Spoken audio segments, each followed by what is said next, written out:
Apoie este canal para que possamos manter nosso projeto de distribuir audiolivros de qualidade gratuitamente para todos. A sua ajuda é essencial para mantermos o nosso trabalho. Faça uma doação pelo Pix de qualquer valor pela chave telefônica na descrição abaixo, ou pelo link do QR Code na descrição do vídeo. Se preferir transferência bancária, confira as informações na descrição abaixo.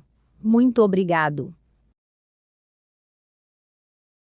Revista Espírita. Jornal de Estudos Psicológicos. Publicado sob a direção de Allan Kardec. 1860. Junho. Aviso. A partir de 15 de julho próximo, o escritório da Revista Espírita e o domicílio particular do Sr. Allan Kardec serão transferidos para a Rua Saint-Anne, número 59, Passagem Saint-Anne. Boletim da Sociedade Parisiense de Estudos Espíritas.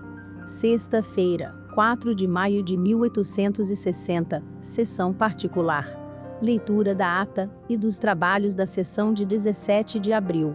Por sugestão e proposta da comissão, e após a leitura da ata, a sociedade admite no número dos sócios livres.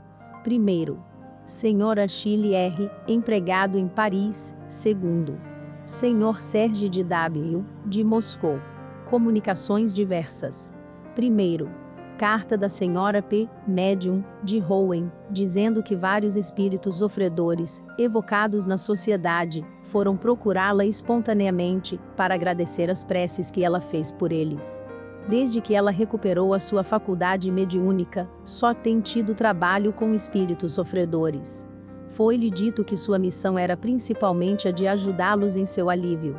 Segundo, leitura de um ditado espontâneo sobre a vaidade, obtido pela Sra. Lesque, médium, membro da sociedade, da parte de seu espírito familiar. Publicado adiante.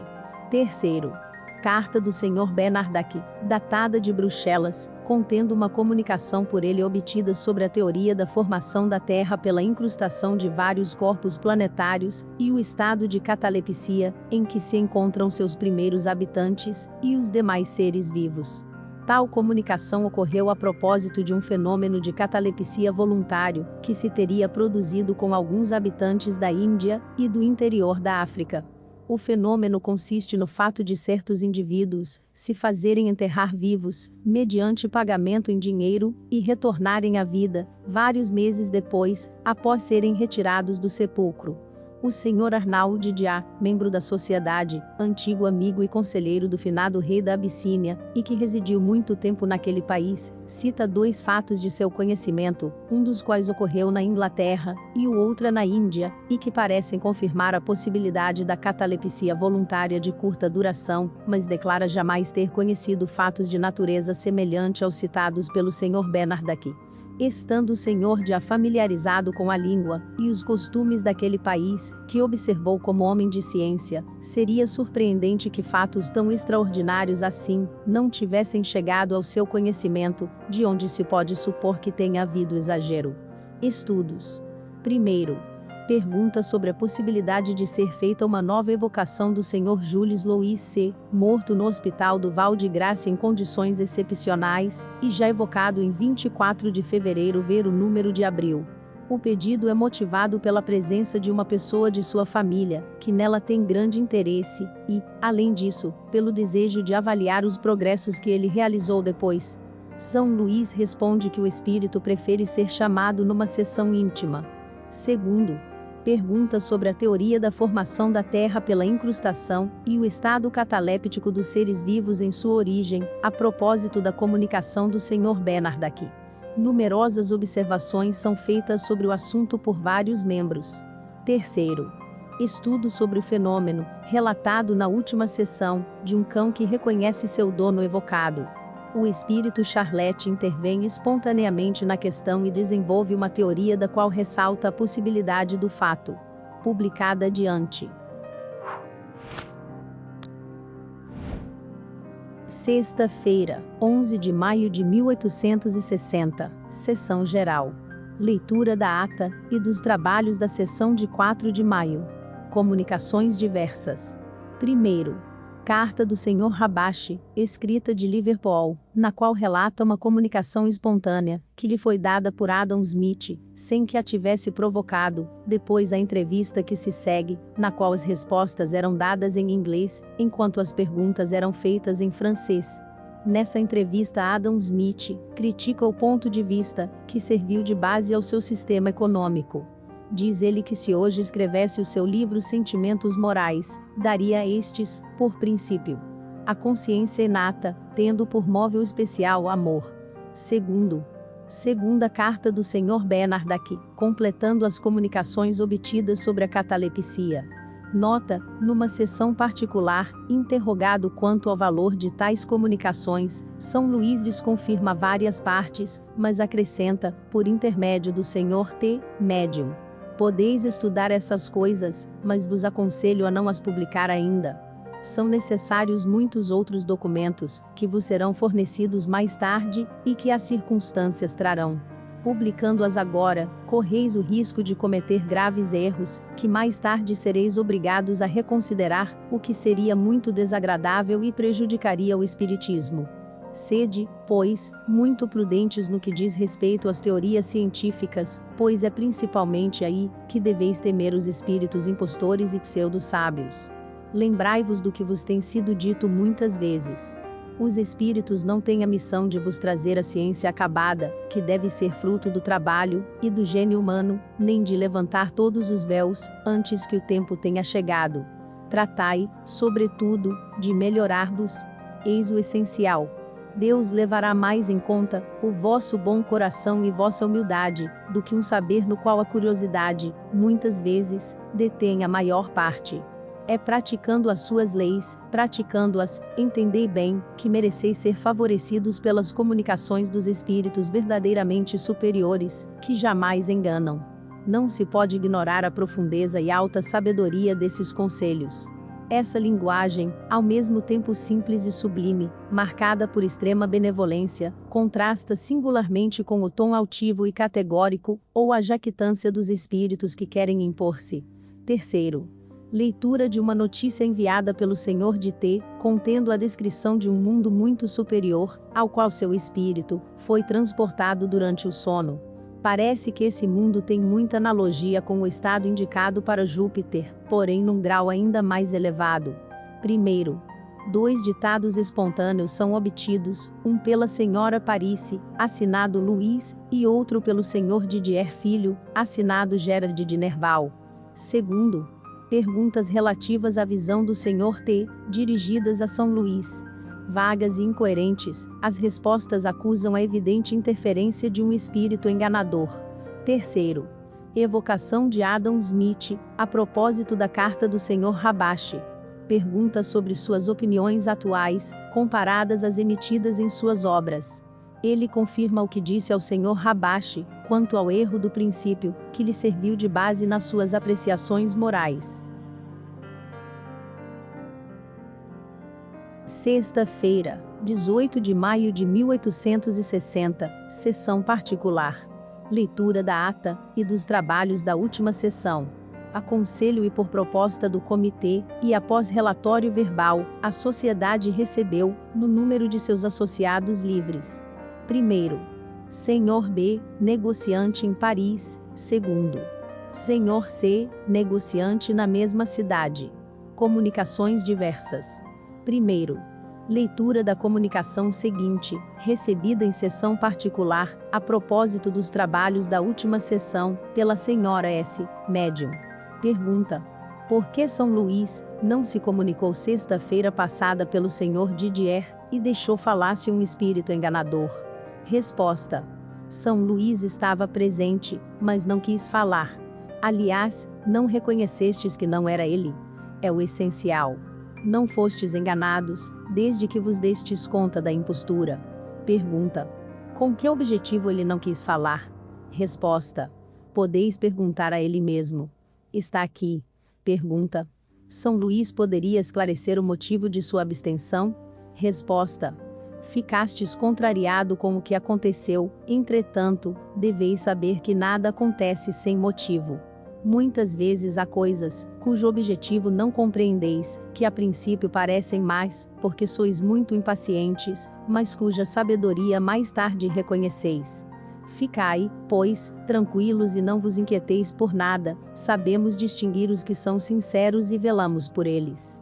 Pergunta: se foi uma lição que quisestes nos dar, eu a compreenderia, quando estamos entre nós, mas em presença de estranhos, que poderiam ficar mal impressionados, parece que o mal sobrepuja o bem. Resposta: laborais em erro, vendo as coisas assim. O mal não consiste naquilo em que acreditais, e eu vos asseguro, que houve pessoas aos olhos das quais essa espécie de revés, foi uma prova da boa-fé de vossa parte. Aliás, do mal muitas vezes resulta o bem. Quando vedes um jardineiro cortar os belos ramos de uma árvore, deplorais a perda da verdura, e isso vos parece um mal, porém, uma vez suprimidos esses ramos parasitas, os frutos são mais belos e saborosos. Eis o bem, e então achais que jardineiro foi sábio e mais prudente do que supunhes. Do mesmo modo, se amputa um membro de um doente, a perda do membro é um mal, mas, após a amputação, se fica melhor, eis o bem, porque talvez lhe tenham salvo a vida. Refleti bem nisto e havereis de compreender. Pergunta: é muito justo. Mas como se explica que, apelando aos espíritos bons, e lhes pedindo que afastem os impostores, o apelo não seja atendido? Resposta: é atendido, não o duvideis. Mas estais bem seguros, de que o apelo procede do fundo do coração de todos os assistentes, ou que não haja alguém que, por um pensamento pouco caridoso e malévolo, ou pelo desejo, atraia para o meio de vós os espíritos maus. Eis porque vos dizemos incessantemente: sede unidos, sede bons e benevolentes, uns para com os outros. Disse Jesus: quando estiverdes reunidos em meu nome, estarei entre vós. Acreditais, por isso, que basta pronunciar o seu nome. Não o penseis e convencei-vos de que Jesus não vai senão aonde é chamado pelos corações puros, aos que praticam os seus preceitos, porquanto esses estão verdadeiramente reunidos em seu nome. Não vai aos orgulhosos, nem aos ambiciosos, nem aos hipócritas, nem aos que falam mal do próximo. Foi a eles que Jesus se referiu. Não entrarão no reino dos céus. Pergunta: compreendo que os espíritos bons se afastem dos que não lhes ouvem os conselhos, mas, se, entre os assistentes, há mal intencionados, é isto uma razão para punir os outros? Resposta: admiro-me de vossa insistência. Parece que me expliquei com muita clareza para quem queira compreender. É preciso repetir que não vos deveis preocupar com tais coisas, que são puerilidades junto ao grande edifício da doutrina, que se ergue. Acreditais que vossa casa vai cair, porque se desprende uma telha?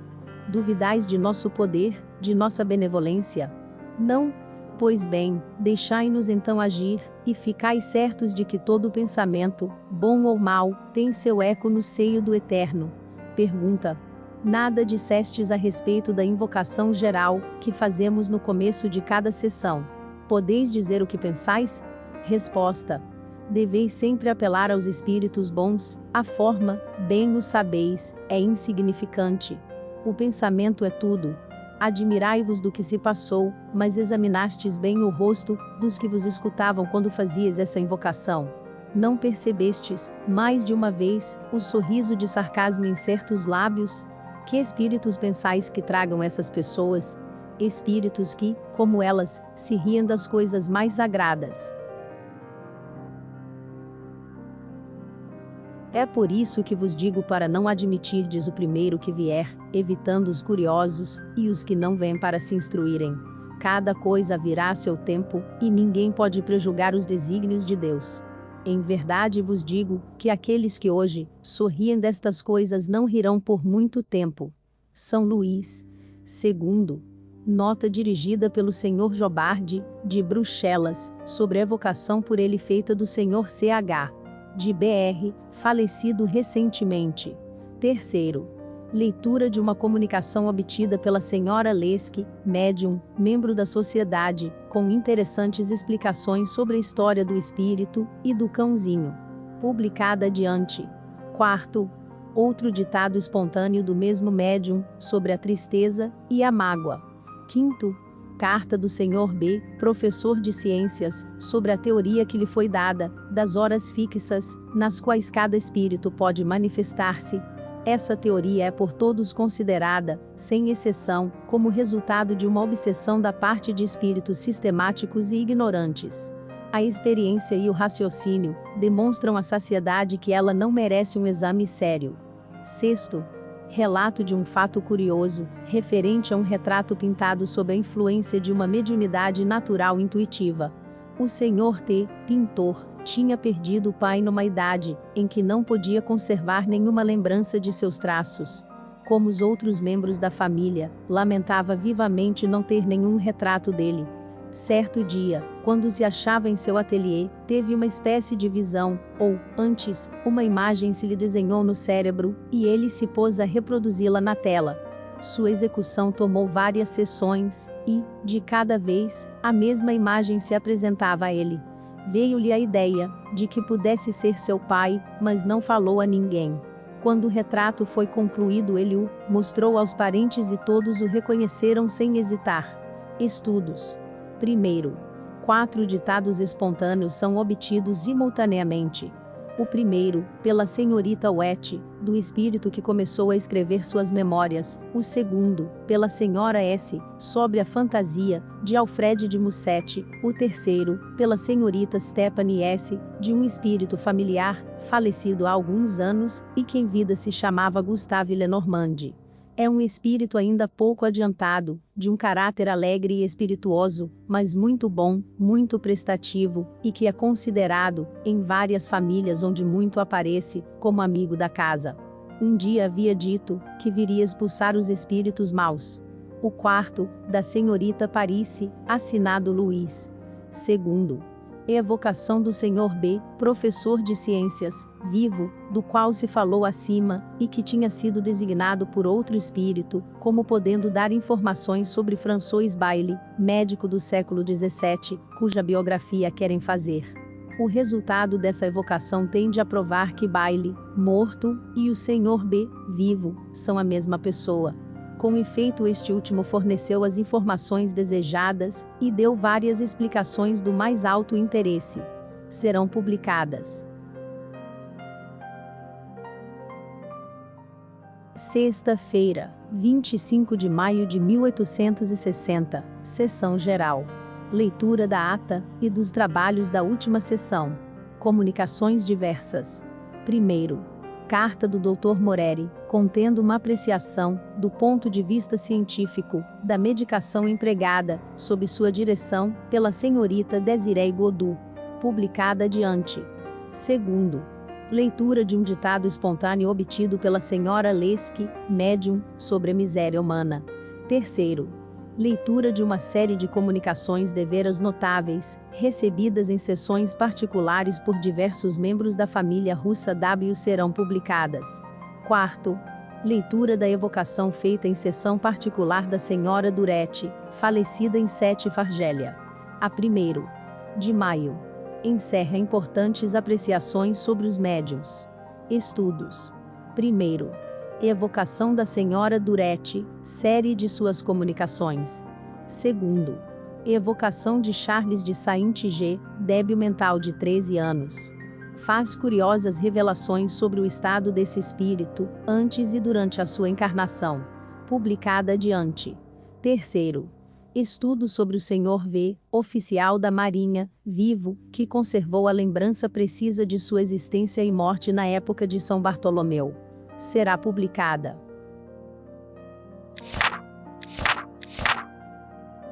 O Espiritismo na Inglaterra. Inicialmente o Espiritismo encontrou na Inglaterra uma oposição da qual, com razão, nos admiramos. Não que não tivesse encontrado partidários isolados, como em toda parte, mas ali os seus progressos foram infinitamente menos rápidos do que na França. Será que os ingleses, como pretendem alguns, sejam mais frios, mais positivos, menos entusiastas do que nós e se deixem arrastar menos pela imaginação, que sejam menos inclinados ao maravilhoso? Se fosse assim, seria de admirar, com mais forte razão, que o espiritismo tenha tido seu principal foco nos Estados Unidos, onde o positivismo dos interesses materiais reina como soberano absoluto. Não teria sido mais racional que houvesse surgido na Alemanha ou na Rússia, que, a esse respeito, parece tomar a dianteira, como a terra clássica das lendas. A oposição encontrada pelo espiritismo na Inglaterra nada tem a ver com o caráter nacional, mas com a influência das ideias religiosas de certas seitas preponderantes, rigorosamente vinculadas mais à letra que ao espírito de seus dogmas. Elas se inquietaram com uma doutrina que, à primeira vista, lhes pareceu contrária às suas crenças. Mas assim não poderia ser por muito tempo num povo dado à reflexão, esclarecido, onde o livre exame não experimenta nenhum entrave, e onde o direito de reunião para discutir é absoluto. Ante a evidência dos fatos, tinham de se render. Ora, foi precisamente porque os ingleses os julgaram friamente, e sem entusiasmo, que os apreciaram e lhes compreenderam todo o alcance. Quando, após terem observado seriamente, surgiu para eles esta verdade capital, de que as ideias espíritas têm sua fonte nas ideias cristãs, que, longe de se contradizerem, se corroboram, se confirmam, se explicam umas pelas outras, toda satisfação foi dada ao escrúpulo religioso. Tranquilizada a consciência, nada mais se opôs ao progresso das ideias novas, que se propagam naquele país com surpreendente velocidade. Ora lá, como alhures, ainda é na parte esclarecida da população, que se encontram seus mais numerosos e mais zelosos partidários, argumento peremptório ao qual nada se tem oposto. Os médiuns se multiplicam, estabelecem-se numerosos centros, aos quais se associam membros do alto clero, proclamando abertamente suas convicções. Dirão os adversários que a febre do maravilhoso triunfou sobre a flema inglesa? Seja como for, há um fato notório. Suas fileiras se esclarecem diariamente, a despeito de seus sarcasmos. O desenvolvimento das ideias espíritas na Inglaterra não poderia deixar de dar origem a publicações especializadas. Elas têm agora um órgão mensal muito interessante, que se publica em Londres desde 1º de maio último, sob o título de Tea Spiritual Magazine, de onde extraímos o relato seguinte. Um espírito falador. Estando em Worcester, há algumas semanas, na casa de um banqueiro da cidade, encontrei casualmente uma senhora, com cuja filha travei conhecimento, ouvindo, de sua própria boca, uma história de tal forma surpreendente, que necessitei de mais de uma testemunha para lhe dar crédito. Quando interroguei nosso hóspede sobre aquela senhora, disse-me que a conhecia há mais de 30 anos. Ela é tão verídica, acrescentou ele, sua exatidão é tão bem conhecida por todos, que não tenho a menor dúvida quanto à realidade do que contou. É uma senhora de reputação sem mancha, de costumes irrepreensíveis, de espírito forte e inteligente, e de instrução variada. Achava, portanto, impossível que procurasse enganar os outros, ou que ela própria se enganasse. Dela várias vezes ouvira contar aquela história, sempre de maneira clara e precisa, de modo que ele se achava extremamente embaraçado. Repugnava-lhe admitir semelhantes fatos, mas, por outro lado, não ousava pôr em dúvida sua boa-fé. Minhas próprias observações tendiam a confirmar tudo quanto me haviam dito da dama em questão. Havia no seu ar, nas suas maneiras, mesmo na sua voz, um não sei que difícil de enganar, e que trazem-se a convicção da verdade.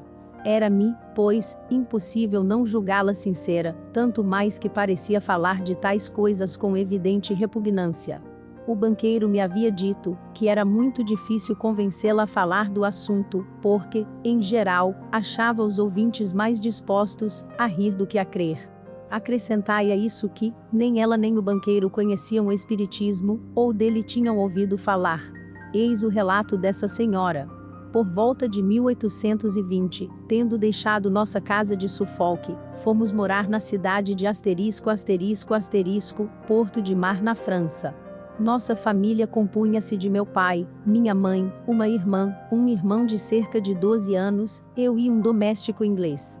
Nossa casa situava-se num local muito retirado, um pouco fora da cidade, bem no meio da praia. Não havia outras casas ou construções na vizinhança. Uma noite meu pai viu, a poucas jardas da porta, um homem envolto num grande manto, sentado num pedaço de rochedo. Meu pai aproximou-se dele, para dizer-lhe boa noite, mas, não obtendo resposta, voltou. Antes de entrar, contudo, teve a ideia de olhar para trás, e, para seu grande espanto, não viu mais ninguém. Ficou ainda mais surpreso quando, ao aproximar-se novamente, e bem examinar em redor do rochedo, não encontrou o menor traço do indivíduo, que lá estivera sentado um instante antes, nem nenhum abrigo onde pudesse ter se escondido. Quando meu pai entrou no salão, disse: "Meus filhos, acabo de ver uma aparição." Como é fácil de entender, rimos às gargalhadas. Entretanto, naquela noite e em várias noites seguidas, ouvimos ruídos estranhos em diversos locais da casa. Ora, eram gemidos, que vinham debaixo das janelas, ora parecia que arranhavam as próprias janelas, e, em outros momentos, dir-se-ia que várias pessoas trepavam no telhado. Abrimos as janelas diversas vezes, perguntando em voz alta: "Quem está aí?" Mas não obtivemos resposta. Ao cabo de alguns dias, os ruídos foram ouvidos no mesmo quarto em que dormíamos eu e minha irmã. Esta tinha 20 anos, e eu 18. Despertamos toda a casa, mas não quiseram escutar-nos, censuraram-nos e nos chamaram de loucos. Ordinariamente os ruídos consistiam em pancadas, por vezes havia 20 ou 30 por minutos, outras vezes, uma por minuto.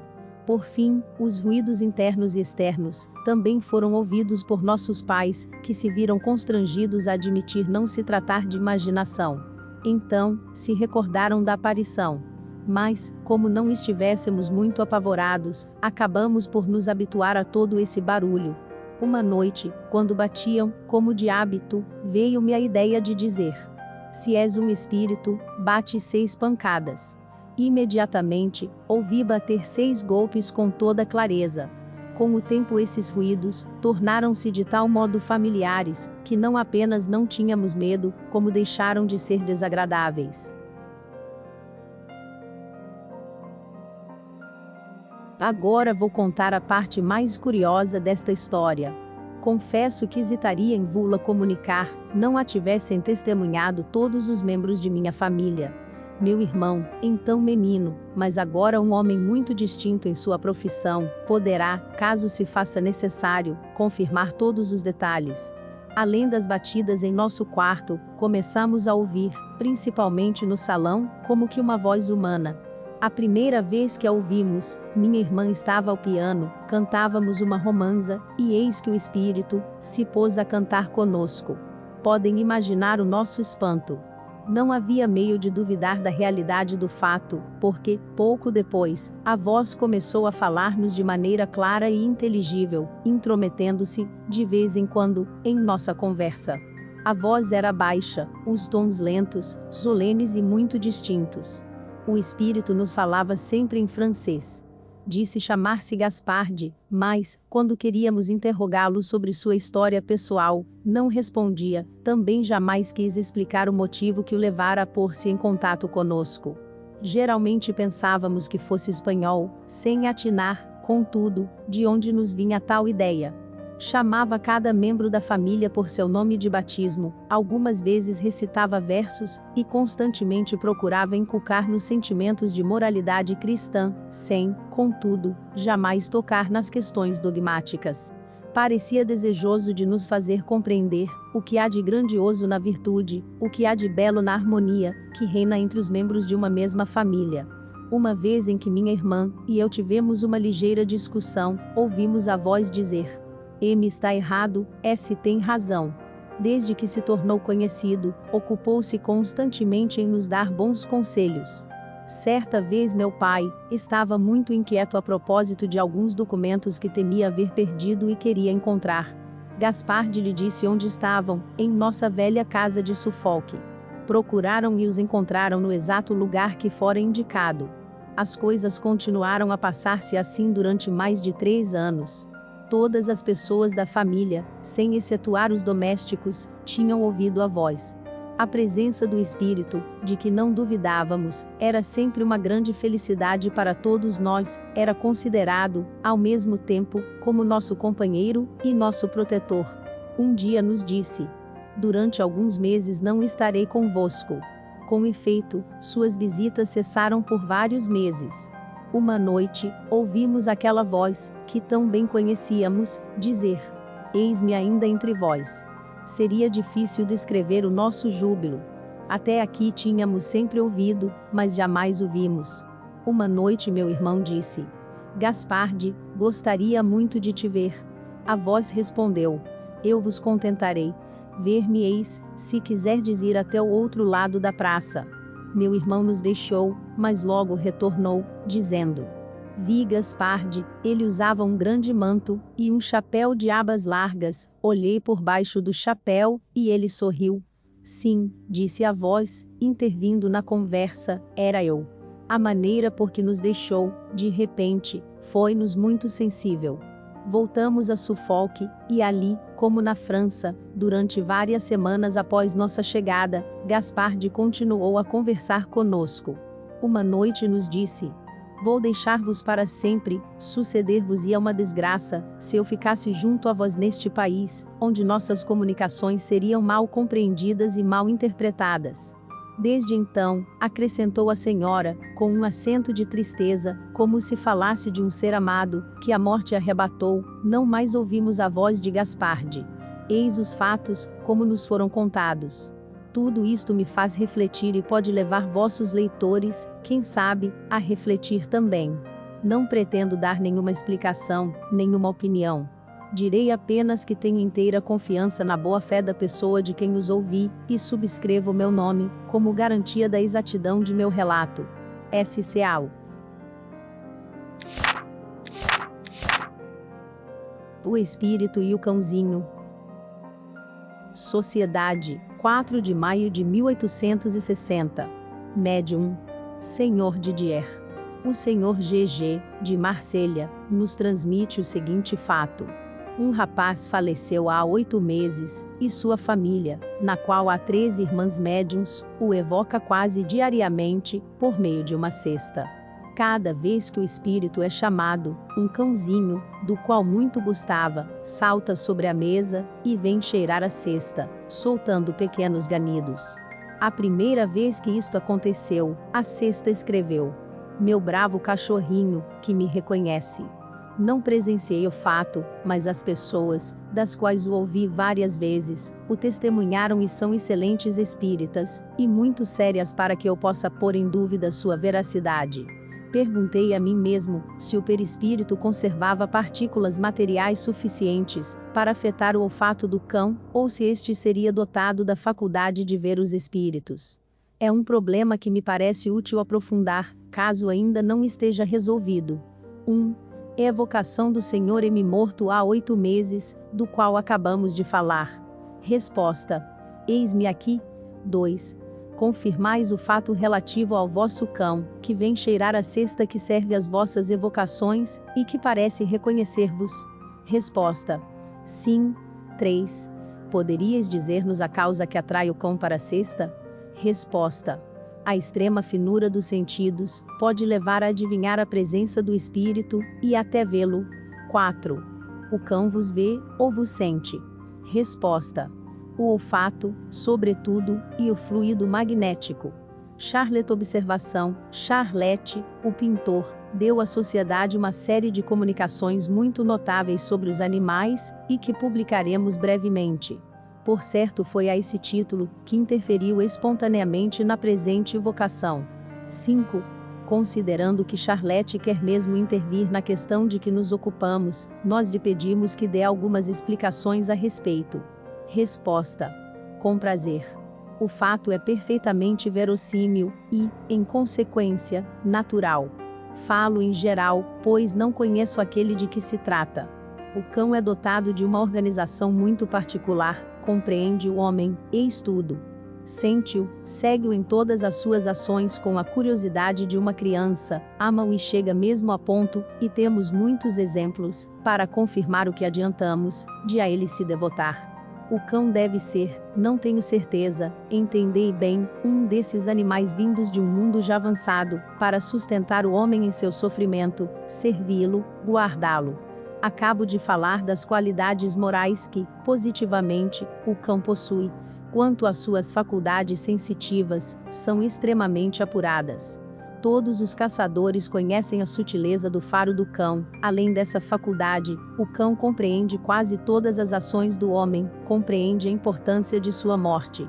Porque não adivinharia a sua alma, e porque mesmo não haveria. Charlotte.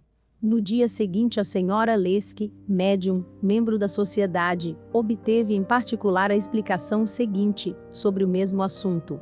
O fato citado na sociedade é verídico, embora o perispírito desprendido do corpo não tenha nenhuma de suas emanações.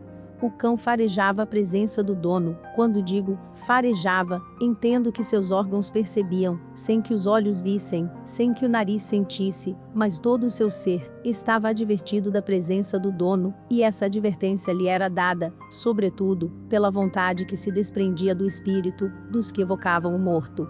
A vontade humana alcança e adverte o instinto dos animais, principalmente dos cães, antes que algum sinal exterior o tenha revelado. O cão é posto, por suas fibras nervosas, em contato direto conosco, espírito, quase tanto quanto com os homens, percebe as aparições, dá-se conta da diferença existente entre elas e as coisas reais ou terrestres, e lhes tem um grande pavor. O cão uiva a lua, conforme a expressão vulgar, uiva também quando sente a morte chegar. Em ambos os casos, e em muitos outros ainda, o cão é intuitivo. Acrescentarei que seu órgão visual é menos desenvolvido que seu órgão perceptivo, ele vê menos do que sente. O fluido elétrico penetra quase que habitualmente. O fato que me serviu de ponto de partida nada tem de surpreendente, porque, no momento do desprendimento da vontade que chamava seu dono, o cão sentia sua presença quase tão depressa, que o próprio espírito ouvia, e respondia à chamada que lhe era feita. Georges Espírito Familiar. O espírito de um idiota. Sociedade, 25 de maio de 1860. Charles de Saint-G é um jovem idiota de 13 anos, vivo, cujas faculdades intelectuais são de tal nulidade que, nem mesmo reconhece os pais e apenas, é capaz de alimentar-se. Há nele uma parada completa do desenvolvimento em todo o sistema orgânico. Pensou-se que ele poderia constituir-se num interessante assunto de estudo psicológico. A São Luís, poderias dizer-nos se podemos evocar o espírito dessa criança? Resposta: podeis fazê-lo, como se evocasseis um morto. 2. Vossa resposta faz-nos supor que a evocação poderia ser feita em qualquer momento. Resposta: sim. Sua alma está atada ao corpo por laços materiais, mas não espirituais, ela pode sempre se desprender. 3. Evocação de CH. De Saint-G. Resposta: sou um pobre espírito, preso à terra, como uma ave pelo pé. 4. Em vosso estado atual, como espírito, tendes consciência de vossa nulidade neste mundo? Resposta: certamente, sinto bem o meu cativeiro. 5. Quando vosso corpo dorme e vosso espírito se desprende, tendes as ideias tão lúcidas quanto se estivesseis em estado normal? Resposta: quando meu corpo infeliz repousa, estou um pouco mais livre, para me levar ao céu, a que aspiro. 6. Como espírito, experimentais um pensamento penoso de vosso estado corporal? Resposta: sim, pois é uma punição. 7. Recordai-vos da vossa existência precedente? Resposta: oh, sim, ela é a causa de meu exílio atual. 8. Qual foi essa existência? Resposta: um jovem libertino ao tempo de Henrique III. 9. Dissestes que vossa condição atual é uma punição, então não a escolhestes? Resposta: não. 10. Como pode vossa existência atual servir ao vosso progresso, no estado de nulidade em que vos encontrais? Resposta: ela não me anula perante Deus, que a impôs. 11. Prevedes a duração da vossa existência atual? Resposta: não, mais alguns anos e retornarei à minha pátria. 12. Desde vossa precedente existência até a encarnação atual, que fizestes como espírito? Resposta: porque eu era um espírito leviano, Deus me aprisionou. 13. No estado de vigília tendes consciência do que se passa ao vosso redor, apesar da imperfeição dos vossos órgãos? Resposta: vejo, entendo, mas meu corpo não compreende, e nada vê. 14. Podemos fazer algo que vos seja útil? Resposta: nada. 15. A São Luís, as preces por um espírito reencarnado podem ter a mesma eficácia que a dirigida a um errante? Resposta: as preces são sempre boas e agradáveis a Deus. Na posição deste pobre espírito, elas em nada lhe poderão servir, servirão mais tarde, pois Deus as deixa de reserva. Observação: ninguém desconhecerá o alto ensinamento moral que resulta desta evocação. Além disso, ela confirma o que sempre foi dito sobre os idiotas. Sua nulidade moral nada tem a ver com a nulidade do espírito, que, abstração feita dos órgãos, goza de todas as suas faculdades. A imperfeição dos órgãos é apenas um obstáculo à livre manifestação das faculdades, não as aniquila. É o caso de um homem vigoroso, cujos membros seriam comprimidos por laços. Sabe-se que, em certas regiões, longe de ser um objeto de desprezo, os cretinos são cercados de cuidados benevolentes. Esse sentimento não decorreria de uma intuição do verdadeiro estado desses infortunados, tanto mais dignos de atenções quanto seu espírito, que compreende a posição em que se encontra e deve sofrer por se ver como um refúgio da sociedade. Conversas familiares de além-túmulo. Senhora Durete, médium escrevente, morta 1º de maio de 1860, em Sétif, Argélia, evocada primeiro em casa do Sr. Allan Kardec, a 21 de maio, depois a 25, na Sociedade. 1. Evocação. Resposta: eis-me aqui. 2. Conhecemo-nos de nome, se não de fato, e embora jamais me tenhais visto, sois capaz de reconhecer-me? Resposta: oh, muito bem. 3. Já viestes visitar-me depois que morrestes? Resposta: não ainda, não, mas sabia muito bem que me chamaríeis. 4. Como médium, e perfeitamente iniciada no espiritismo, pensei que, melhor que outro, poderíeis dar-nos explicações instrutivas sobre diferentes pontos da ciência. Resposta: responderei o melhor que puder. 5. Esta primeira evocação tem por objetivo apenas renovar, de certo modo, nosso conhecimento e nos pôr em contato. Quanto às perguntas, como são de interesse geral, prefiro fazê-las na sociedade. Indago, pois, se consentirias em vir.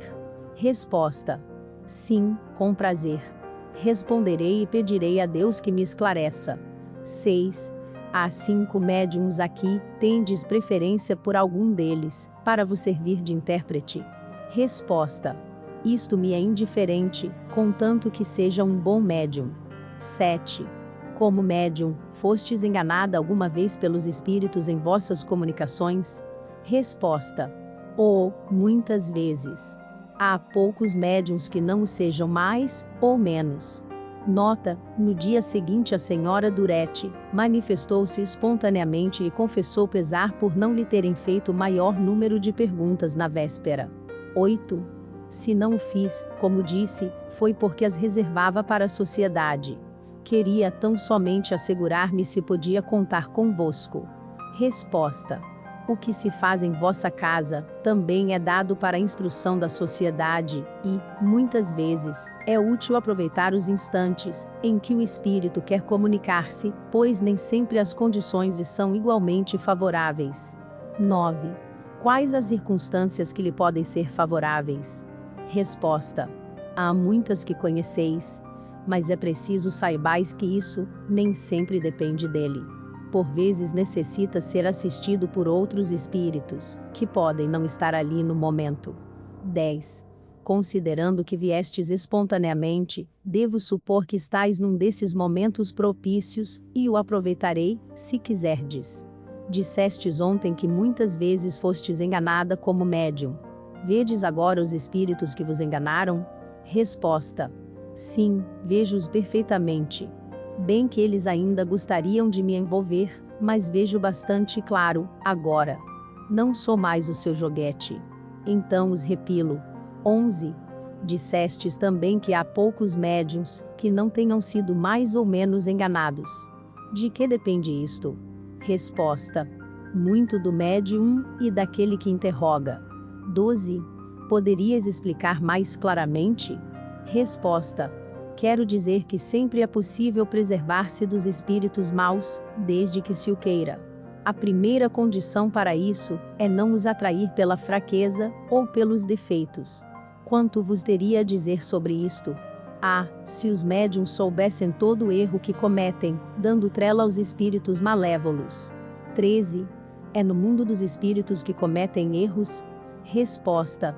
Sim, e também no mundo dos vivos. 14. Qual erro que podem cometer no mundo dos vivos? Resposta. Vários. Para começar, tornam-se presa dos espíritos maus, que deles abusam, e os impelem ao mal, excitando todas as imperfeições que neles se encontram em germe, principalmente o orgulho e a inveja. Depois, Deus os pune, muitas vezes, pelos sofrimentos da vida. Observação: temos mais de um exemplo de médiuns dotados das mais felizes disposições, e que a desgraça perseguiu e abateu, depois de se terem deixado dominar pelos espíritos maus. 15. Mas então, não seria melhor não ser médium, já que essa faculdade pode arrastar a tão graves inconvenientes? Resposta. Acreditais que os espíritos maus só venham atacar os médiums? A mediunidade, ao contrário, é um meio precioso de os reconhecer e de se resguardar contra eles. É o remédio que, em sua bondade, Deus põe ao lado do mal. É o aviso do bom pai, que ama os filhos e quer preservá-los do perigo. Infelizmente, os que desfrutam desse dom não sabem ou não querem aproveitá-lo. São como o imprudente, que se fere com a arma que deveria servir para defendê-lo. 16. Sois vós mesma, Senhora Durete, que dais as respostas. Resposta. Sou eu mesma que as dou, e vulo asseguro em nome de Deus. Mas creio que, se tivesse sido abandonada a mim mesma, não seria capaz de responder. Os pensamentos me vêm de mais alto.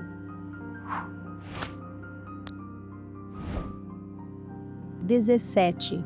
Vedes o Espírito que vos inspira? Resposta. Não. Há aqui uma multidão de espíritos, diante dos quais me inclino, e cujos pensamentos parecem irradiar sobre mim. 18.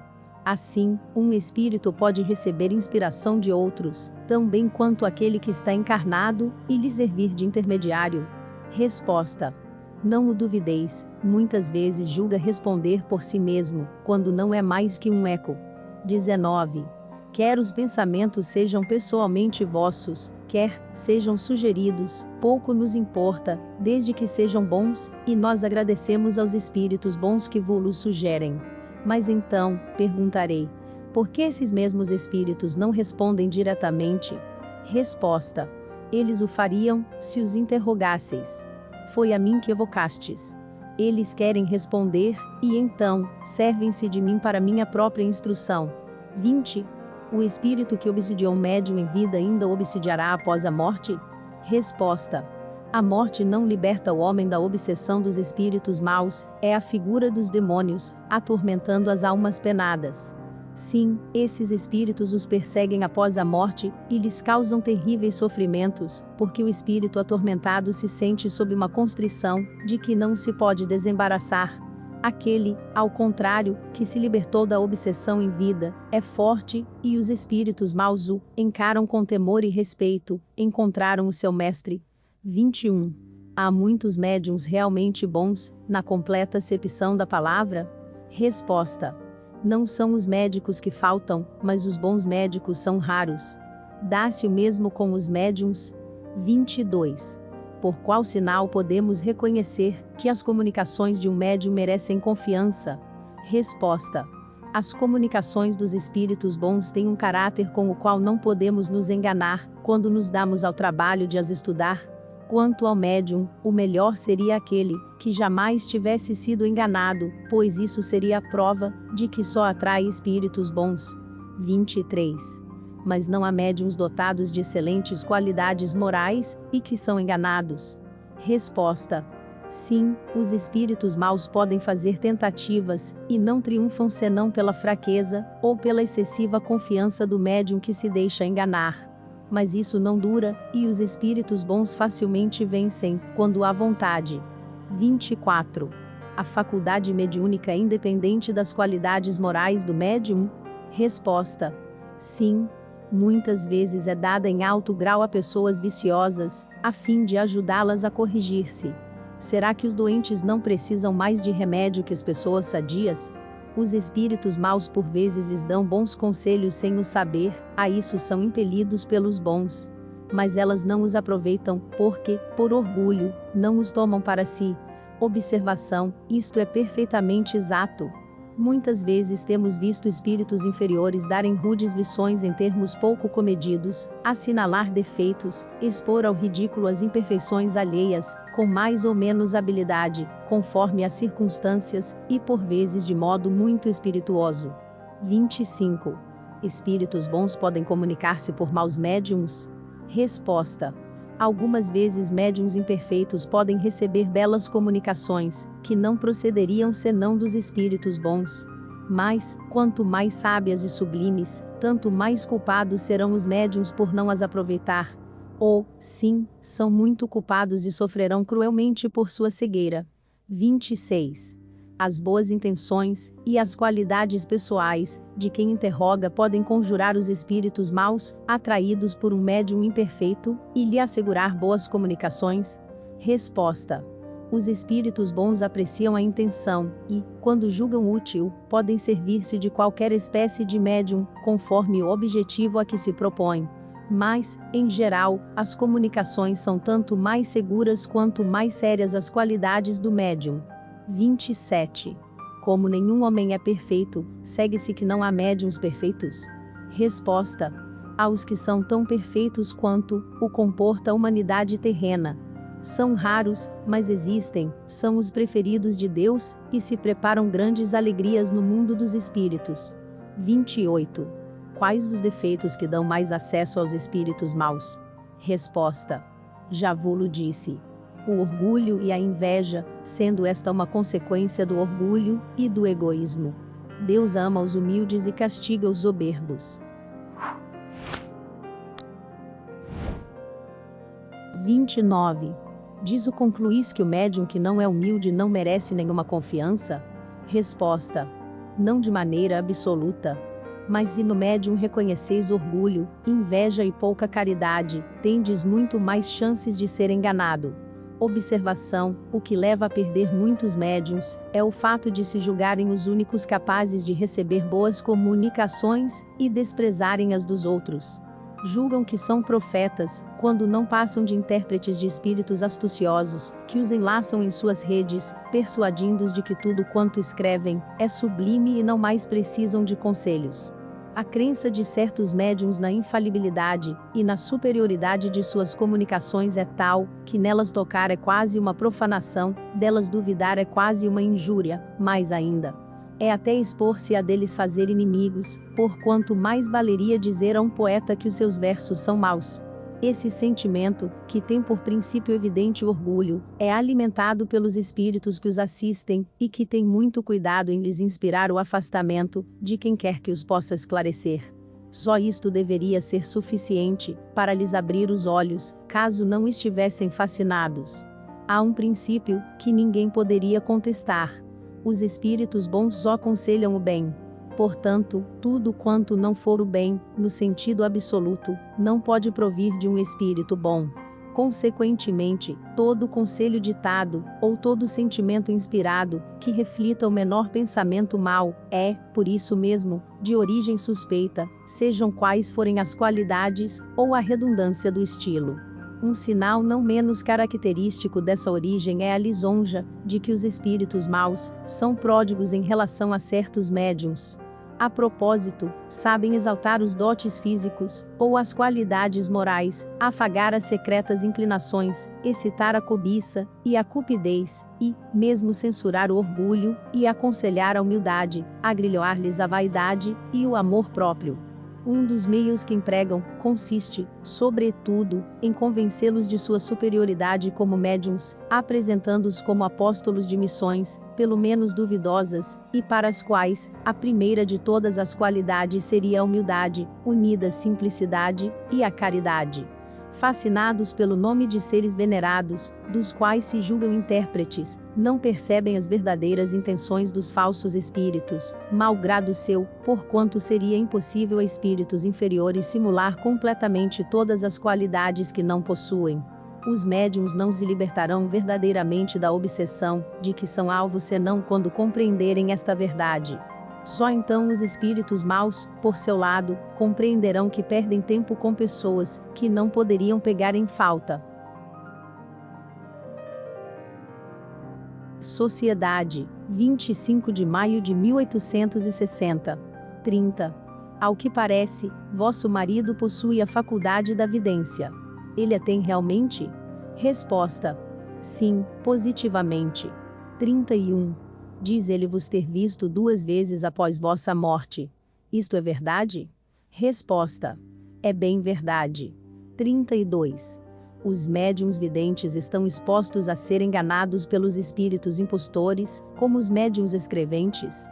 Resposta: são enganados menos vezes que os médiuns escreventes, mas igualmente podem sê-lo, pelas falsas aparências, quando não são inspirados por Deus. Sob os faraós, ao tempo de Moisés, os falsos profetas não faziam milagres que enganavam o povo? Só Moisés não se enganava, porque era inspirado por Deus. 33. Poderias explicar-nos agora vossas sensações, ao entrardes no mundo dos espíritos? Além da perturbação mais ou menos longa, que sempre acompanha a morte, houve um instante em que vosso espírito perdeu toda a consciência de si mesmo. Resposta: sim, como sempre, impossível ser de outro modo. 34. Essa perda absoluta de consciência começou antes do instante da morte? Resposta: começou na agonia. 35. Persistiu após a morte? Resposta: por muito pouco tempo. 36. Ao todo, quanto tempo pode ter durado? Resposta: cerca de 15 a 18 de vossas horas. 37. Essa duração é variável, conforme os indivíduos? Resposta: certamente. Não é a mesma em todos os homens, depende muito do gênero de morte. 38. Enquanto se consumava o fenômeno da morte, tinhas consciência do que se passava com o corpo? Resposta: absolutamente. Deus, que é bom para todas as suas criaturas, quer poupar ao espírito as angústias desse momento. Eis porque lhe tira toda lembrança e toda sensação. Observação: este fato, que nos tem sido sempre confirmado, é análogo ao que se passa na volta do espírito ao mundo corporal. Sabe-se que, desde o instante da concepção, o espírito designado para habitar o corpo que deve nascer, é tomado por uma perturbação, que vai crescendo à medida que os laços fluídicos, que unem a matéria, se apertam, até as proximidades do nascimento. Neste momento, perde igualmente toda a consciência de si mesmo e só começa a recobrar as ideias no momento em que a criança respira. Somente então a união entre o espírito e o corpo é completa e definitiva. 39. Como se operou o instante do despertamento? Vós vos reconheceste subitamente, ou houve um momento de semiconsciência, isto é, um vazio nas ideias? Resposta: permaneci nesse estado durante alguns instantes, depois, pouco a pouco, eu me reconheci. 40. Quanto tempo durou esse estado? Resposta: não sei exatamente, mas pouco tempo. Creio que cerca de 2 horas. 41. Durante essa espécie de meio sono, experimentastes uma sensação agradável ou penosa? Resposta: não sei, quase não tinha consciência de mim mesma. 42. À medida que vossas ideias clareavam, tinhas a certeza da morte do corpo, ou julgastes por um instante ainda estar neste mundo? Resposta: realmente julguei, durante alguns instantes. 43. Quando tivestes a certeza da morte, sentistes pesar? Resposta: não, absolutamente. A vida não é para se lamentar. 44. quando vos reconhecestes, onde vos encontráveis, e o que vos feriu primeiramente à vista? Resposta: encontrei-me com espíritos, que me rodeavam e me auxiliavam a sair da perturbação. Foi essa mudança que me impressionou. 45. Vós vos encontrastes junto ao vosso marido? Resposta: eu pouco o deixo. Ele me vê, evoca-me, e isto substitui meu pobre corpo. 46. Fostes rever imediatamente as pessoas que tinhais conhecido, o senhor Dumas, e os outros espíritas de Sétif? Resposta: não imediatamente. Pensei que me evocariam, não havia muito que os havia deixado, mas encontrei alguns que conhecera, e que não via há séculos. Eu era médium e espírita. Todos os espíritos que eu havia evocado vieram receber-me. Isto me sensibilizou. Se soubesseis como é agradável reencontrar os amigos neste mundo. 47. O mundo dos espíritos vos pareceu uma coisa estranha e nova? Resposta: oh, sim. 48. Esta resposta nos surpreende, porque não é a primeira vez que vos achais no mundo dos espíritos. Resposta: isto nada tem que deva surpreender. Eu não era tão adiantada quanto hoje, e, depois, a diferença entre o mundo corporal e o mundo dos espíritos é tão grande que haverá de surpreender sempre. 49. Vossa explicação poderia ser mais clara. Isto não resultaria dos progressos realizados pelo espírito, cada vez que retorna ao mundo espiritual, ensejando-lhe percepções novas, que o levam a encarar esse mundo sob outro aspecto. Resposta: é bem isto. Eu vos disse que não era tão adiantada quanto hoje. Observação: a seguinte comparação permite compreender o que se passa em tal circunstância. Suponhamos que um pobre camponês venha a Paris pela primeira vez, frequentará uma sociedade, residirá num bairro compatível com a sua situação. Depois de uma ausência de vários anos, durante os quais tivesse ficado rico e adquirido certa educação, retorna a Paris, e se encontra num meio completamente diverso do da primeira vez, e que lhe parecerá novo. Compreenderá e apreciará uma porção de coisas, que apenas havia despertado sua atenção da primeira vez. Numa palavra, terá dificuldade em reconhecer sua antiga Paris, e, no entanto, será sempre Paris, embora se lhe apresente sob um aspecto novo. 50. Como julgais agora as comunicações que são recebidas em Sétif? São, em geral, melhores ou piores? Resposta: são como em toda parte. Há boas e más, verdadeiras e falsas. Muitas vezes se ocupam de coisas que não são bastante sérias nem consideradas com acerto. Mas não julgam fazer mal. Tentarei corrigi-los. 51. Agradecemos a vossa presença e as explicações que houvestes por bem nos dar. Resposta: também vos agradeço por ter dispensado em mim. Medicina intuitiva. Plessis Boudet, 23 de maio de 1860. Senhor, em minha última carta, dei-vos um boletim das curas obtidas por meio da medicação da senhorita Godot. Estou sempre com a intenção de vos manter ao corrente dos fatos, mas hoje julgo mais útil falar do seu modo de tratar. É bom manter as pessoas a par disso, porque de longe vêm doentes, que fazem uma ideia muito falsa desse gênero de medicação, e que se expõem a fazer uma viagem inútil, ou de pura curiosidade. A senhorita Godot não é sonâmbula. Jamais consulta distância, nem mesmo em meu domicílio, mas apenas sob minha direção e meu controle. Quando estamos de acordo, o que ocorre quase sempre, pois agora estou em condições de apreciar sua medicação, começamos o tratamento convencionado, e a senhorita Godot faz os curativos e prepara as tisanas. Numa palavra, age como enfermeira, mas enfermeira de elite, e com um zelo sem paralelo, em nossa modesta casa de saúde improvisada. Será por um fluido depurador, de que seria dotada, que ela consegue resultados tão preciosos. Será por sua pertinácia na aplicação dos curativos, ou pela confiança que inspira. Será, enfim, por um sistema de medicação bem concebido e bem dirigido, que ela obtém sucesso. Tais as 3 perguntas que muitas vezes me faço. No momento não quero entrar na primeira questão, porque exige um estudo aprofundado e uma discussão científica de primeira ordem. Ela virá mais tarde. A respeito da segunda questão, hoje posso resolver afirmativamente, uma vez que a senhorita Godou se acha nas mesmas condições que todos os médicos, enfermeiras ou operadores, que sabem levantar o moral de seus doentes e inspirar-lhes uma confiança salutar. Quanto à terceira questão, não hesito mais em resolvê-la afirmativamente. Adquiri a convicção de que a medicação da senhorita Godou constitui todo um sistema muito metódico. Este sistema é simples em sua teoria, mas, na prática, varia ao infinito, e é na aplicação que reclama toda a atenção e toda a habilidade possíveis. O profissional mais experiente tem dificuldade em compreender, de saída, esse mecanismo e essa série de modificações incessantes, em razão do progresso ou do declínio da doença. Fica ofuscado e pouco compreende, mas, com o tempo, dá-se conta facilmente dessa medicação e dos seus efeitos.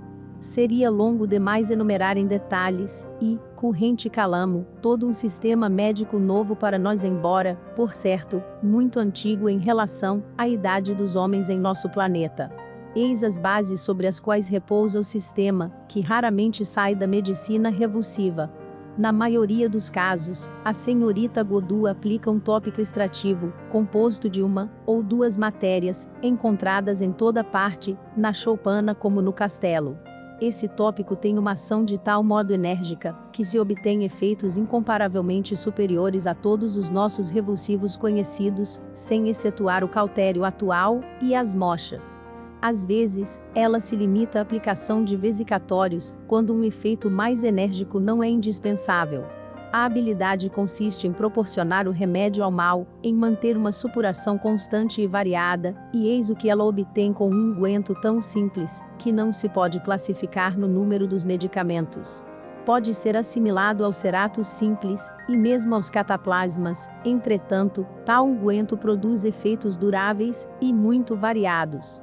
Aqui são sais calcários, que aparecem sobre o emplastro, nos hidrópicos, é água, nas pessoas com humores, é uma supuração abundante, ora clara, ora espessa. Enfim, os efeitos de seu unguento variam ao infinito, por uma causa que ainda não apreendi, e que, aliás, deve entrar no estudo da primeira questão. Isto quanto ao exterior. Mais tarde dir-vos-ei uma palavra sobre a medicação interna, que compreendo facilmente. Não se deve pensar que o mal seja tirado qual se fora um passe de mágica, como sempre, são precisos tempo e perseverança, para curar radicalmente as doenças rebeldes. Aceitai, etc. Moreri.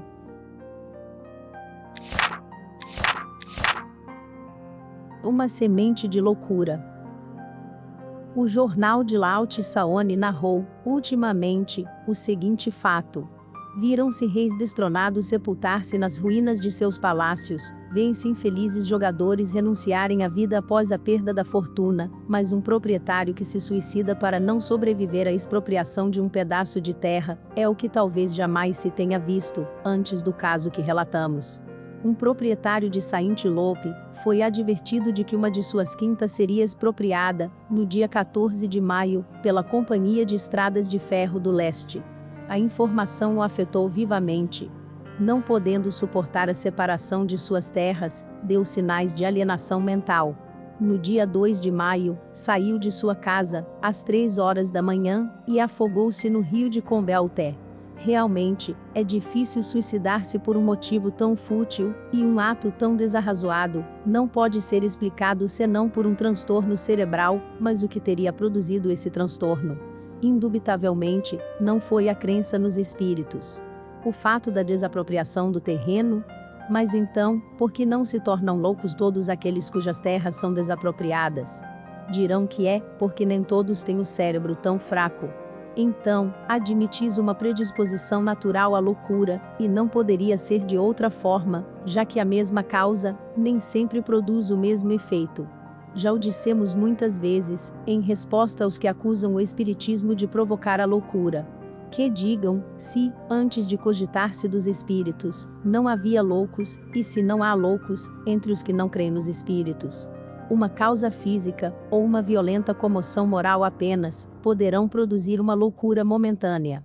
Fora disso, se examinarmos os antecedentes, sempre serão encontrados sintomas que uma causa fortuita pode desenvolver, então a loucura toma o caráter da preocupação principal. O louco fala daquilo que o preocupa, mas a causa não é a preocupação, esta, quando muito, é uma espécie de forma de manifestação. Assim, havendo uma predisposição para a loucura, aquele que se ocupa de religião terá uma loucura religiosa, o amor produzirá a loucura amorosa, a ambição, a loucura das honras e das riquezas, etc. No fato narrado acima seria absurdo ver outra coisa além de um simples efeito, que qualquer outra causa teria provocado, pois havia predisposição. Agora, vamos mais longe. Diremos, com toda clareza, que se esse proprietário, tão impressionável em relação ao seu terreno, estivesse imbuído profundamente dos princípios do Espiritismo, não teria enlouquecido, nem se afogado, duas desgraças que teriam sido evitadas, como nos mostram numerosos exemplos. A razão disso é evidente.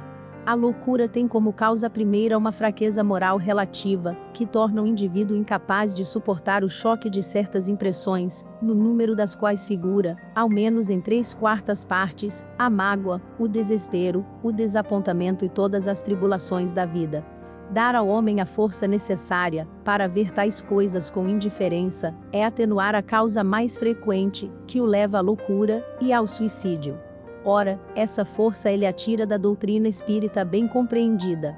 Ante a grandeza do futuro, que se descortina aos nossos olhos, e de que dá prova patente, as tribulações da vida tornam-se tão efêmeras, que deslizam sobre a alma, como a água sobre o mármore, sem deixar traços. O verdadeiro espírita não se liga à matéria senão o estritamente indispensável para as necessidades da vida, mas, se algo lhe falta, conforma-se, porque sabe que está aqui de passagem, e que uma sorte muito melhor o aguarda. Também não se aflige por encontrar acidentalmente uma pedra em seu caminho. Se o nosso homem estivesse imbuído dessas ideias, em que se teriam tornado aquelas terras aos seus olhos, a contrariedade que sofreu teria sido insignificante ou nula, e uma desgraça imaginária não o teria conduzido a uma desgraça real. Em resumo, um dos efeitos, e, podemos dizer, um dos benefícios do Espiritismo, é o de dar à alma a força que lhe falta em muitas circunstâncias, e é nisto que ele pode reduzir as causas da loucura e do suicídio. Como se vê, os fatos mais simples podem ser uma fonte de ensinamentos para quem quer refletir. É mostrando as aplicações do Espiritismo nos casos mais vulgares, que se fará compreender toda a sua sublimidade. Não está aí a verdadeira filosofia?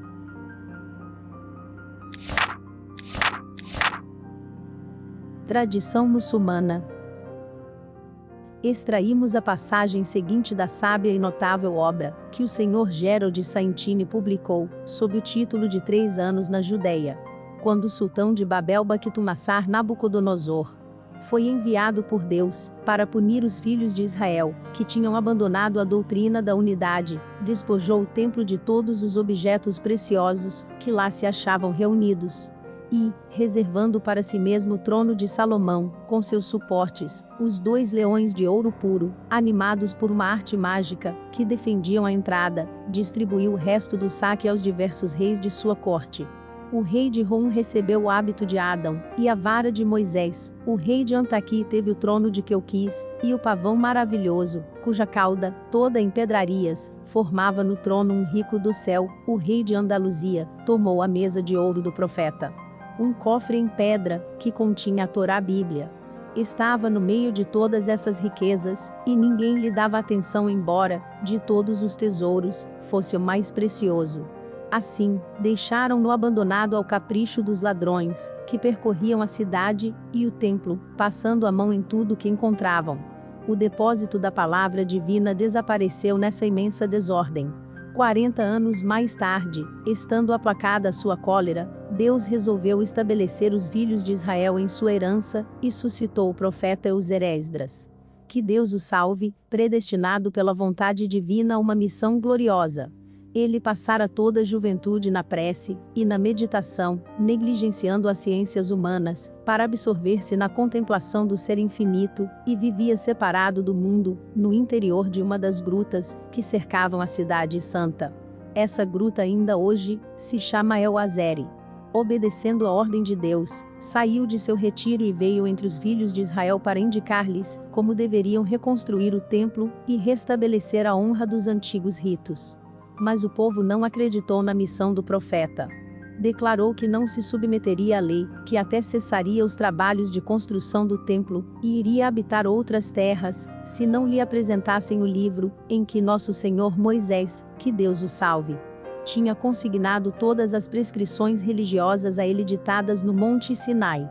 O livro havia desaparecido e todas as buscas para o encontrar foram infrutíferas. Euzer então, nesse grande embaraço, fez a Deus fervorosas preces, para que o tirasse dessa aflição e impedisse o povo de persistir no caminho da perdição. Estava sentado debaixo de uma árvore, contemplando com tristeza as ruínas do templo, em redor das quais se agitava a multidão indócil, quando, de repente, uma voz do alto lhe ordenou que escrevesse, e, embora jamais tivesse pegado num calão pena, caniço. Obedeceu imediatamente.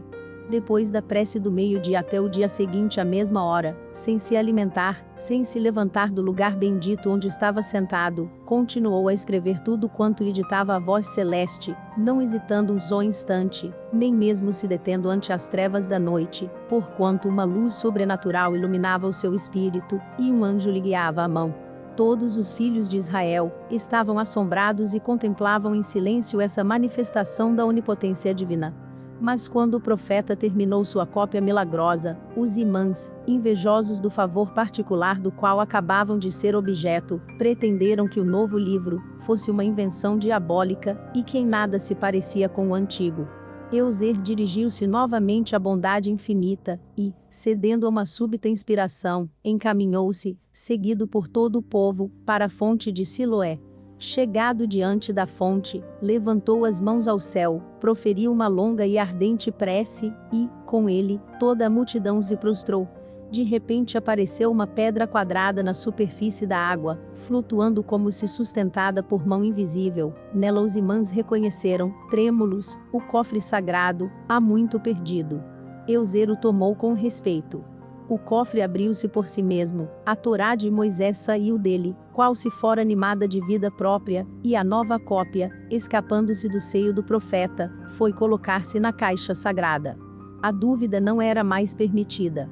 Entretanto, o santo homem exigiu que os imãs confrontassem os dois exemplares. Estes, apesar de sua confusão, obedeceram-lhe à vontade.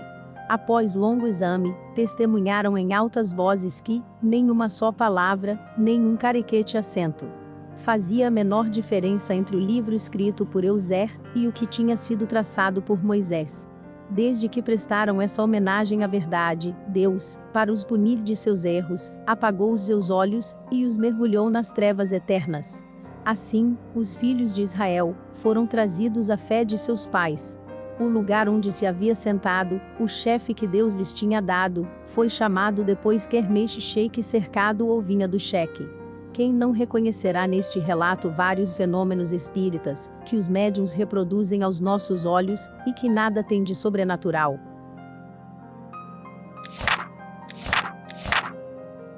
Erro de linguagem de um espírito. Recebemos a seguinte carta, a propósito do fato de escrita direta, relatado em nosso número da Revista Espírita do mês de maio.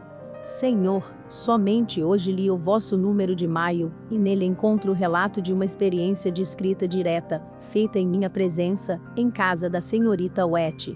Para mim é um prazer confirmar o relato, à exceção de um pequeno erro, que escapou ao narrador.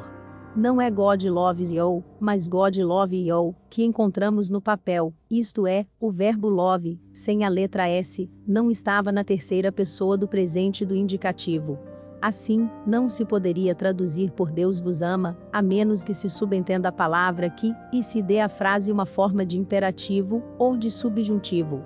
A observação foi feita na sessão seguinte ao espírito Channing Xie, que foi mesmo ao espírito Channing, pois me conheceis e vos peço permissão, para conservar minhas dúvidas sobre a identidade absoluta dos espíritos. E o espírito Channing, digo eu, não se explicou muito categoricamente a respeito destes, omitido de propósito, ou por inadvertência, ele próprio nos censurou um pouco, se tenho boa memória, por ligar importância a uma letra a mais, ou a menos numa experiência tão notável. A despeito dessa censura amistosa, feita pelo espírito Channing, julguei por bem vos comunicar minha observação sobre a maneira pela qual a palavra love foi realmente escrita.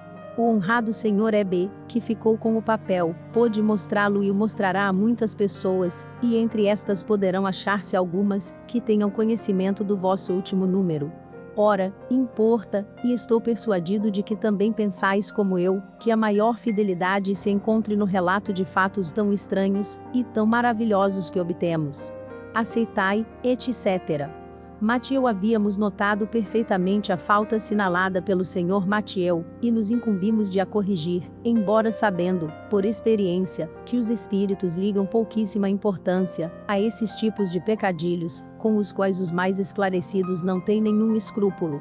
Assim, não ficamos absolutamente surpreendidos com a observação de Channing, em presença, como disse, de um fato de somenos importância. A exatidão na reprodução dos fatos é, sem dúvida, uma coisa essencial, mas a importância desses fatos é relativa, e confessamos que se devêssemos sempre, para o francês, seguir a ortografia dos invisíveis, os senhores gramáticos estariam com o queijo e a faca na mão, tratando-os de cozinheiros, mesmo que o médium tenha sido aprovado nessas matérias.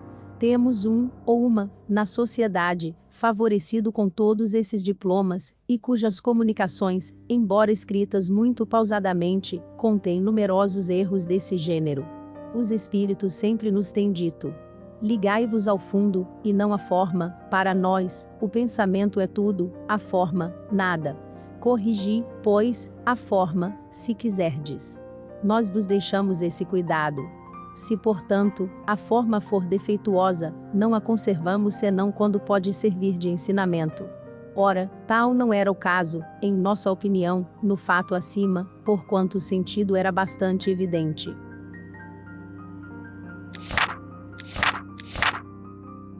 Ditados espontâneos e dissertações espíritas. Recebidos ou lidos nas sessões da Sociedade A Vaidade. Pela senhora Leske, médium. Quero falar da vaidade, que se mescla a todas as ações humanas. Ela macula os mais suaves pensamentos, invade o coração e o cérebro. Planta maligna, abafa a bondade em seu nascedouro, todas as qualidades são aniquiladas por seu veneno. Para lutar contra ela, é preciso exercitar a prece, somente ela nos dá força e humildade. Homens ingratos, esqueceis de Deus incessantemente. Ele não é para vós senão o socorro implorado na aflição, e jamais o amigo convidado para o banquete da alegria. Para iluminar o dia ele vos deu o sol, radiação gloriosa, e para clarear a noite, as estrelas, flores de ouro. Por toda parte, ao lado dos elementos necessários à humanidade, pôs o luxo necessário, a beleza de sua obra. Deus vos tratou como faria um anfitrião generoso que, para receber seus convidados, multiplica o luxo de sua mansão e a abundância do festim. Que fazeis vós, que tendes apenas o coração para lhe oferecer? Longe de honrar com as vossas virtudes e alegrias, longe de lhe oferecer as premissas de vossas esperanças, não o desejais e somente o convidais a penetrar-vos o coração quando o luto e as decepções amargas vos trabalharam e deixaram marcas. Ingratos! Que esperais para amar vosso Deus? A desgraça e o abandono. Antes lhe oferecei o coração, livre de dores, oferecei-lhe, como homens em pé, e não como escravos ajoelhados, vosso amor purificado do medo, e na hora do perigo ele se lembrará de vós, que não o esquecestes na hora da felicidade. Georges Espírito Familiar. A miséria humana. A miséria humana não está na incerteza dos acontecimentos, que ora nos elevam, ora nos precipitam. Reside inteira no coração ávido e insaciável, que incessantemente aspira a receber, que se lamenta da secura de outrem, e jamais se lembra da própria aridez. essa desgraça de aspirar a mais alto que a si mesmo, essa desgraça de não poder satisfazer-se com as mais caras alegrias, essa desgraça, digo eu, constitui a miséria humana. Que importa o cérebro, que importam as mais brilhantes faculdades, se elas são sempre ensombradas pelo desejo amargo e insaciável, de que algo lhe escapa sem cessar? A sombra flutua junto ao corpo, a felicidade flutua junto à alma, para ela inatingível.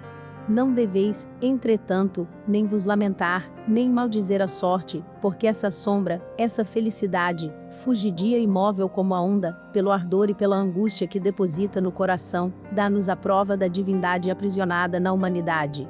Amai, pois, a dor e sua poesia vivificante, que faz vibrar vossos espíritos pela lembrança da pátria eterna. O coração humano é um cálice repleto de lágrimas, mas vem a aurora, e beberá a água de vossos corações, para vós ela será a vida que deslumbrará vossos olhos, enceguecidos pela obscuridade da prisão carnal. Coragem! Cada dia é uma libertação, marchai na dolorosa senda, marchai, acompanhando com o olhar a maravilhosa estrela da esperança. Georges Espírito Familiar. A tristeza e o pesar. Pela Senhora Leske, médium. É um erro ceder frequentemente à tristeza.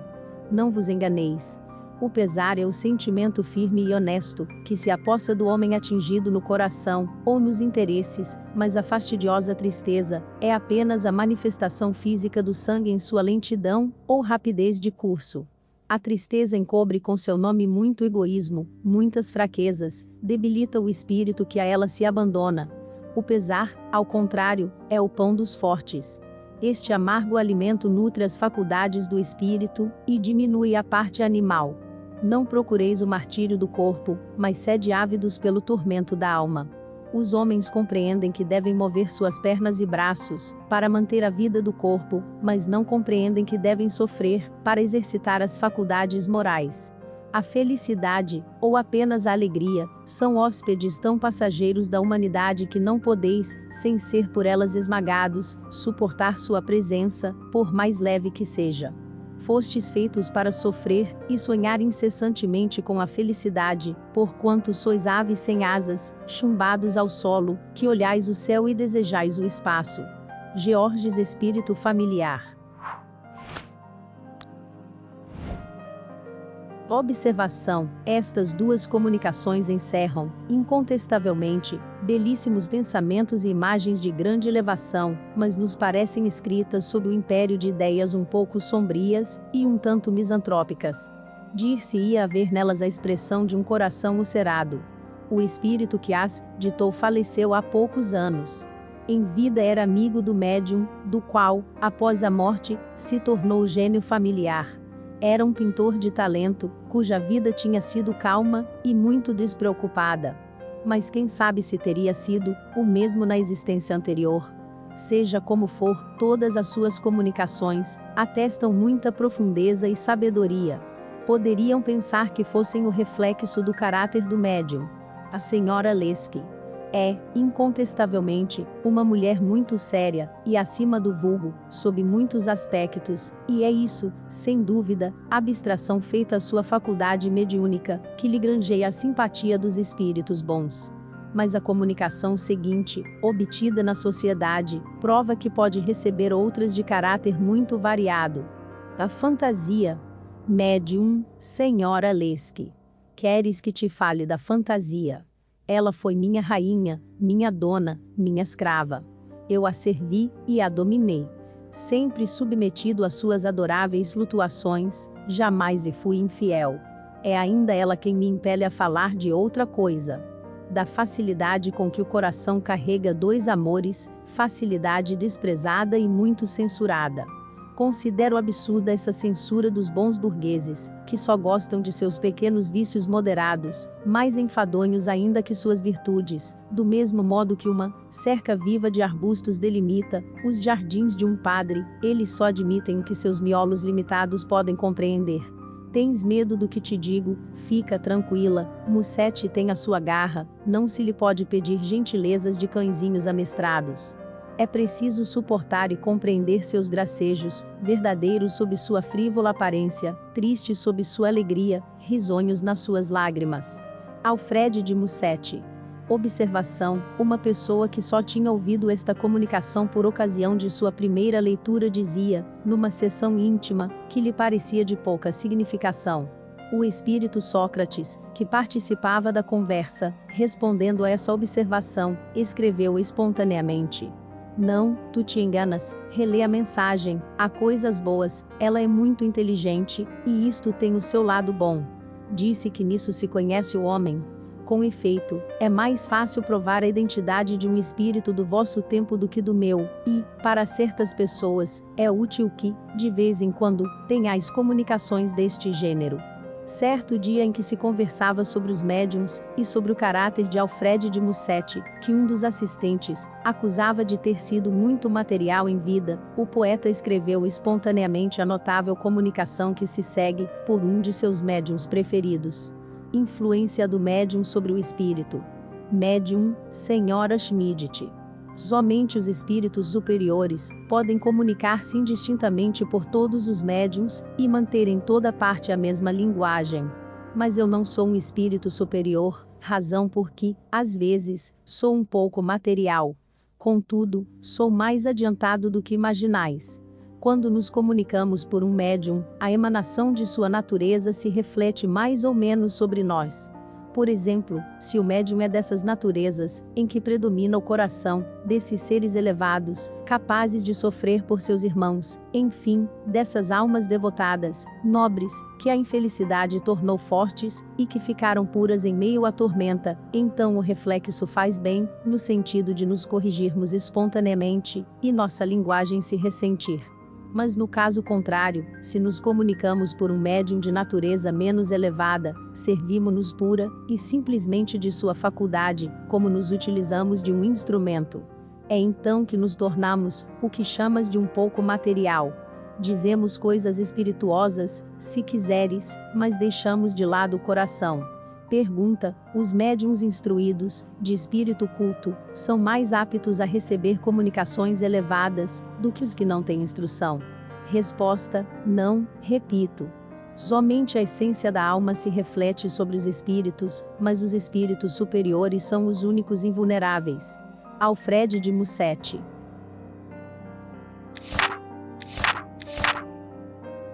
Bibliografia.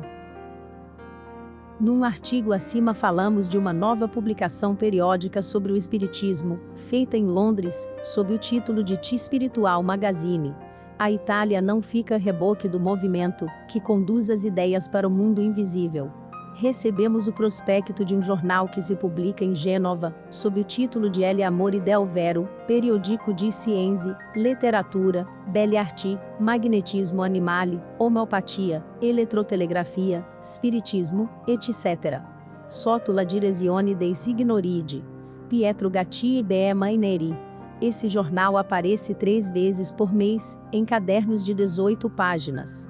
O Dr. Gatti, diretor do Instituto Homeopático de Gênova, é um adepto esclarecido do Espiritismo, e não temos dúvida de que as questões relativas a esta ciência sejam por ele tratadas com o talento e a sagacidade que o caracterizam.